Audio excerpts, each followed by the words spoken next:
for my graduation, what I wanted for my graduation present was a new stereo that had a CD player in it, and that was in 1990.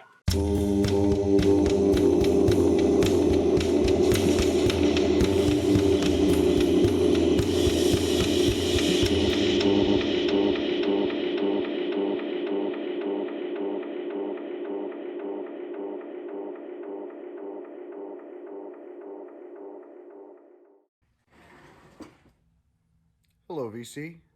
Plastic Eric here, Plastic Soundwave Cult, here for another edition of Collection Connection. The game that's just an excuse to talk about music. I do my responses every Monday, and my brother over on his channel, Tremendous Views, does his response every Thursday. Basically, I've had a few technical difficulties this morning, so that's why I'm a little bit late today. But I'm still getting it in, trying to maintain my slight edge on Bryce right now. And so, speaking of Bryce, he showed the album The Circus by Erasure. He mentioned that I had bought the tape, I think, and Wonderland, which I still have up in here. But I still have the original tape that I got from Erasure. I think they're a fantastic band. I got their first 3 albums. I just recently picked up The Innocents. So definitely have been enjoying listening to some Erasure lately. But Bryce had mentioned about Erasure that he had bought it on CD. And that was the first time that... or he bought it on CD, and he bought that before he had a CD player. Well, I ended up doing the same thing with CDs. I bought a few CDs before I had a CD player. And actually, the very first CDs that I ever got were New Order Substance. And I was originally going to buy the album, and then I realized that the tape had all the B-sides as well, so I had bought the tape version. But I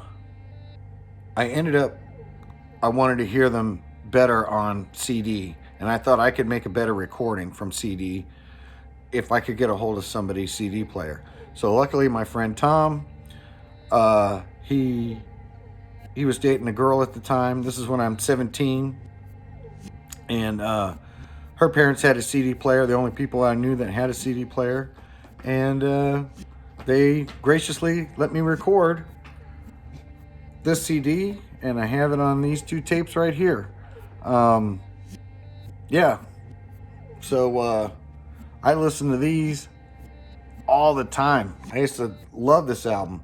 A few weeks ago, I showed Talk Talk, Color of Spring, which is my favorite album. This is a very close second. New Order Substance. Absolutely fantastic. And actually, I think about a year later, they came out with the Joy Division. So this is a good thing up to like Technique, where you've got the Joy Division, and then you get the New Order. And when you listen to it all in order, the bits on here like Ceremony, Everything's Gone Green, Temptation, In a Lonely Place, Procession, Mesh, Hurt, those songs, Bernard Sumner was still working on, how he would do his voice. Was he going to sound still like Ian Curtis when they were Joy Division? And you can hear on here kind of that progression. Especially, it's great to hear the progression of Joy Division as they, expanded, and then as it moved on to New Order. It's interesting because you have, the first 3 songs on here are right in the ass crack of New Order, and on one cheek and this on another. So yeah, absolutely fantastic album. I've been a fan of New Order since then. First concert I ever went to on my own was New Order. The Fall opened up for them for the Brotherhood tour. But the interesting thing about all of it is that when that came out, is when all of the, well, not all of the record store basically in our town at the time was Warehouse Records. I think we had a local guy, Tom's Records, but I can't remember if he was still around by then. But Warehouse Records, when I graduated from 10th grade, and then at the beginning of the summer, it was all albums in the middle. You had tapes kind of in the back, and then you had kind of CDs in the back, on the wall. Just a little spot on the wall. It wasn't very many CDs. And just over the course of that summer, at one point, like a month later, all the records were off on the side, now in the back. All the CDs, so many CDs. I wasn't used to seeing that in those days. Just, you could tell things were switching over to CDs because it was just massive amounts of CDs.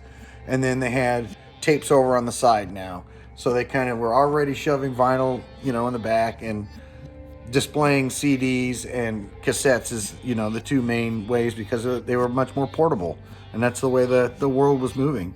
So that was even before, we had just the digital music. And so I'd be curious if there's anybody out there that remembers that time. Maybe it was 86 or 88 for you, but for me it was the summer of 77, when vinyl was pretty much getting kicked out and CDs were being brought in, and being the far more popular way to listen to music. So with that, I got to hurry up and get this done so it still gets done today. I would usually do these on Sundays, but it ended up being that, I had to do some stuff that my wife wanted me to do. And you know what they say, happy wife means you don't make a YouTube video. So with that, I just want to say it's not about the music, or it is about the music, but it's not just about the music. So until next time, I'm going to get out of here before I screw it up even more. Bye.